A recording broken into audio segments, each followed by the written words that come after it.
It's time once again for an update from the City of New Hope. The mayor is joining us, Kathi Hemken. Welcome, Mayor. How are you today? Thanks, just fine. Happy September. Yes, a beautiful day today as we head into September. Let's talk about some of the things happening within the city. And one is an update on the city services survey. Results are pouring in and still some time. Tell us what you're seeing so far and how people can still get involved. Well, if they still have the paper survey at their house, they can fill that in and drop it off in that box outside of City Hall. If they want to go online, they can look at that website and do it online. Please only fill out one. They have until September 18th to do that. The overall opinion of how the city looks has really been very favorable. And the services that they get from the city, the good and excellent, has been very favorable too. So we're happy with the survey. I did understand from staff that if you put your phone number on there and you have a question and you want someone to call you back, staff is busily calling those people back to talk to them. So if you do have a question, that's a good place to get to staff. Very good. New Hope City website, newhopemn.gov, again, the place to find out more about that survey. Let's talk elections for a moment. What is the latest information that people need to know? And again, a little bit of a recap of what happened from the primary. So the primaries are over. There's 2 candidates for mayor, 4 for the city council, and those 6 will be on the ballot. Now, if you voted in the primary and you got your absentee ballot at home and you marked the little box that you wanted one for the general election in November, that should be coming probably mid-September. If you don't get that and you want to vote by mail, you have to fill out a request for an absentee ballot. Or you can go into City Hall after the 18th of September and vote there early. Again, you'll have to fill out the form to get the ballot, but you can go there if you don't want to do it at home. The other thing you can do is just wait till November 3rd and go to the polls to vote. And that works too. So we've got pretty much all of our spots filled with election judges.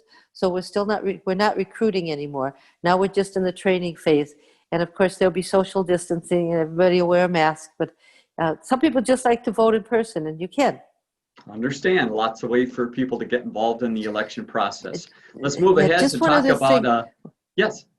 Just one more thing. The Sure. League of Women Voters is having a candidate forum. And they're doing it virtually, so there won't be anybody in the audience, but people will be able to call in and ask a question, and there'll be some questions that the league will be offering.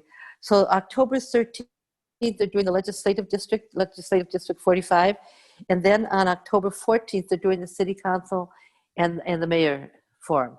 So you can tune in to CCX and watch all those forums if you'd like.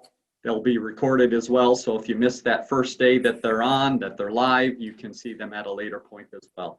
Let's now move ahead to the property next door to the City of New Hope, the Four Seasons Mall. You wanted to share some information for New Hope residents of where they could maybe find out a little bit more.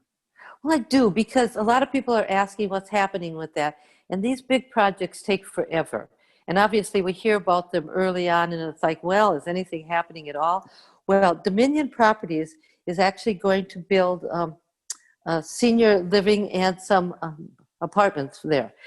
Why they're coming back to the Planning Commission is they want to increase the number of senior living units and decrease the family units by 1.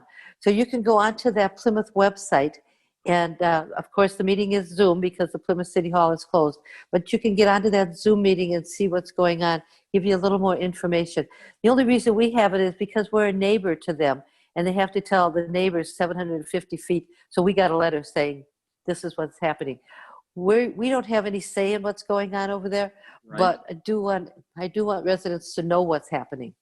Very good. Again, go to the website you see to find out more about that in the City of Plymouth. Tobacco Use Ordinance Amendment. Give us an update on how that process finished with recent council action. Well, this has been kind of complicated. When we first passed it, we said over 21 to sell, over 18 or to buy. You can't be over 21 to buy, over 18 to sell it if you work in the store. And we were going to restrict flavors to mint, menthol, and evergreen. Well, unbeknownst to us, so we didn't really think about it through, I guess, there's 2 places in New Hope that are strictly tobacco shops, and they don't let anyone under 21 come in. And so they're just a little different than the Hy-Vee or the convenience stores that are selling cigarettes. So we made the exception for the vape shop off of 169, and there's a smoke shop down by Midland. And those two only restrict, you have to be over 21 to go in and buy the product. So of course you'd be over 21. The reasoning behind that is a liquor store only sells to over 21. And this is just the same kind of thing. That's the only thing they sell is tobacco products. They're not in the mode of selling potato chips and candy bars. So we made that exception. Of course, there's some people that are a little unhappy about that, but we thought that was the fairest thing for everybody involved. And that should, they've been all informed, and that should happen, I believe, I think it's 1st of October maybe. Okay. When it's actually going to take effect. But very difficult decision to make. We're also doing some added police compliance checks at those two stores to make sure that no one under 21 is entering those stores and certainly not buying the product. So we'll see how that goes. Yes, thank you for that update. Let's talk about building permits inspections. We have a property on Ensign to talk about. Give us a little recap of that property. Well, in 2019, there was a fire there. And of course, when there's a fire, you have to wait for the fire inspectors, and you have to wait for the insurance and all that goes on. That property is now owned by Opportunity Partners, and they're a nonprofit organization. They're going to put a residential property in there for people with disabilities.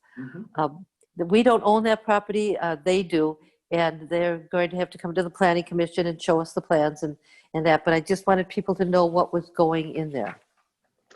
Let's move ahead to utility bills and the utility bill certification process. We've talked about this in the past. Give us an update of how that number is changing.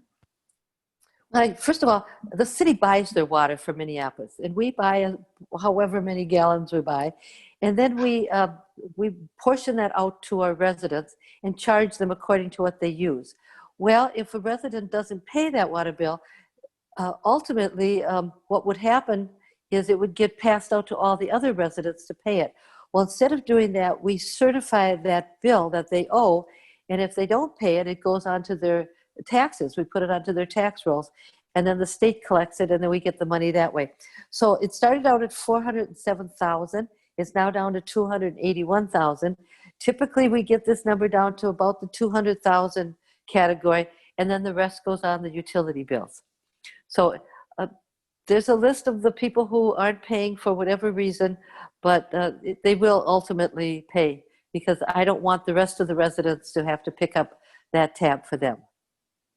Let's move ahead to Park and Rec. A lot going on there. We begin with some new classes. Tell us some of the great activities people might be able to get involved in. Well, the gymnastics classes for the intermediate and the advanced kids, those are starting this week. The District 281, that's the school district, along with the cities of New Hope, Robbinsdale, and Crystal, are doing a sports extravaganza at the Crystal Community Center. That'll be this week sometime. I don't know exactly what dates they're doing it, if they're doing it for all the dates. It's for 1st to 6th graders. I think it's just a way to get those kids out and get them some exercise and get them doing some stuff. The other thing that's happening is a golf sampler, and that's going to happen on Wednesday. Now, they're sampling foot golf. I have no idea what that is. Disc golf is the Frisbee thing, and some regular golf. And that's happening because Hennepin County gave us some money for Save the Summer. It was a grant. So that'll be Wednesday. Go onto the website, onto the Park and Rec, and you should be able to see how you register for that. And you do need to register and not just show up, because we need to know how many are coming, and we need to keep social distancing, of course. We're trying really hard to give the kids something to do. This is a very difficult time for everybody. Very true. Let's go ahead to dance. Tell us about the world of dance through the city. Well, the dance coordinators are working on the fall schedule to get the dance lessons started. Again, those dance lessons will probably be upstairs of the ice arena and social distance. I'm sure what they'll have is more classes with less kids in each class, so they can keep the kids apart. But this is a real big deal for the kids to be able to go to these dance classes. So we want to keep having them. And we want to make a couple notes about golf and the ice arena. Those two facilities very busy as usual. They are. Summer leagues are over now this week at the golf course. So the fall registration for leagues will be starting. And of course, they have fall leagues until it's too cold to play. You can always rent that back patio, and that has been a real popular item because there's picnic tables back there, and they can keep people socially distanced back there. So that's been a real hot item there. The ice arena, oh my goodness, lots of tournaments. The All-Star Tournament games are still going on. Because they have to clean between, they used to just do this one weekend, and now they have to spread it out so they can get the cleaning done and the kids can be distanced. And we're trying to do everything we can. And of course, there's classes, how to play hockey and how to be a good goaltender. Those classes are still on. Right. So again, go to the website of the Park and Rec and look at what's going on there. Fantastic. Let's move ahead to talk a few communications items, some things residents need to know. One is, again, a sad note on National Night Out. Remind us of that. A very, very sad note. That's going to have to be canceled this year for a couple of reasons. I know it's outside and people can social distance. The problem is they're putting our officers at risk. Going to all these parties, even though they'll have a mask on, we don't want to do that. And right now, quite frankly, our officers are really busy with the other things that are going on. They're helping the other cities that are having a problem. So this year, sadly to say, no National Night Out. But if you want to have up under 10 people in your neighborhood over for an outside gathering that you're distanced, you certainly can do that. Yep. You can do that anytime, but you won't be having visits from the city this year.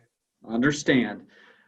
Women of today in the city of New Hope want to pass out a big thank you, and there was a cute picture recently taken of some goodies going to police and fire. There was. The women of today asked the police and the 3 fire stations to come to the New Hope Police Department, and they gave them each a basket of a tray of cookies and a basket of thank you notes that were written by some of the seniors in our senior buildings and the children of the women of today. So they took this picture. And honestly, I wanted a box. I looked like a little munchkin standing between the police chief of Crystal and the fire chief. And there's this little tiny person with white hair standing there with a mask on. So I thought it was a very nice gesture on the women of today's part. And the fire and the police department were very thankful of the cookies that were given out. Very, very nice gesture. And final note, we want to talk about the In Focus photo contest. Chance for people to get their cameras out. Well, this has been going on for many years, and usually the deadline is sooner so that we could have brought the pictures of the farmers market. This year, between some changes at City Hall and the COVID, and just so they wanted to do it, but it's extended. So they have until October 16th.